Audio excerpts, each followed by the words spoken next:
Speed is paramount. It is the essence of victory.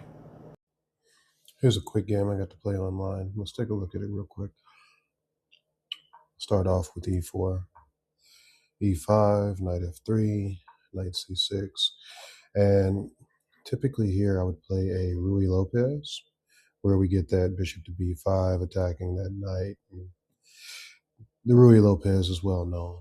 It's a very fun opening to play, but it's very similar to the Sicilian, where you get lines of old theory that everybody knows. So it's fun to change it up. So instead, I play that d4, playing the Scotch here. But instead of just playing the Scotch, I take it one step further, and we take it into the Göring Gambit.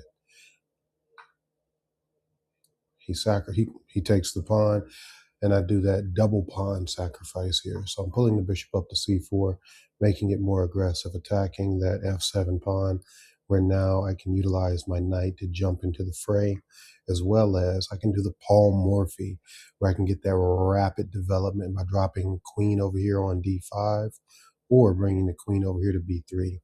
Either one of the two work for that queen, typically. It can get very aggressive very quickly.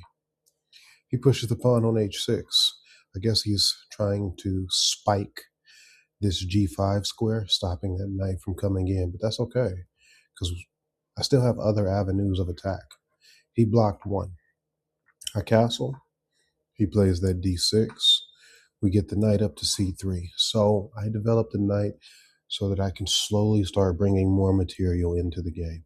Yes, this is a gambit, so I'm looking for that rapid development, that assaulting force to come quick and fast before he gets a chance to get all of his pieces off the back rank.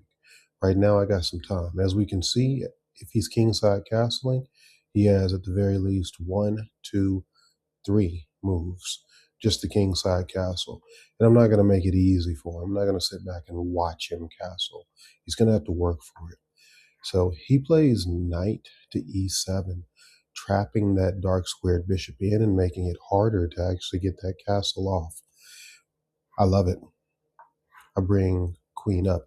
So notice here that the queen is attacking this b7 pawn, while simultaneously the queen and the bishop are forming a battery to go down here and attack that f7 pawn. 2 for 1. Even if he brings the knight over to attack, I still get that check from that bishop. And if the king pulls up, I still can follow the queen up, following right behind that bishop to e6, thus flushing that king out and making it for a lot more entertaining game. He plays d5, trying to stop and break up that battery. I capture, forcing that knight away. The knight could have gone anywhere. He chose to put it there. I bring the rook over. So again, I'm trying to stop him from castling, holding his pieces in. So now that bishop is one more move away from being able to castle quickly. We get queen up to d6. Knight comes in. Knight's trying to stop the queen from assisting, where it's going to push this queen away while simultaneously attacking this c7 square. And it's going to break the blockade on this d6 pawn, this d5 pawn, so it can continue its advance towards promotion. Queen to b6. We get the bishop out supporting the knight, so the knight and the bishop can attack that c7 square, where again, this battery of this queen and bishop are still waiting patiently behind this pawn that has aspirations of one day promoting. King comes over to assist the queen. But when the bishop and the knight team up, it's nasty. So here we have it where the queen has to come back. Knight takes, king takes, and there it is. That pawn continues its career path. It continues its way towards promotion, one day hoping to make a queen.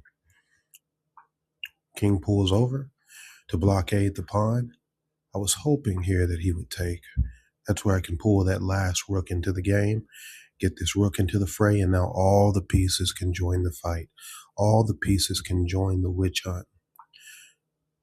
King comes over. The pawn continues its route, its path to promotion, its career.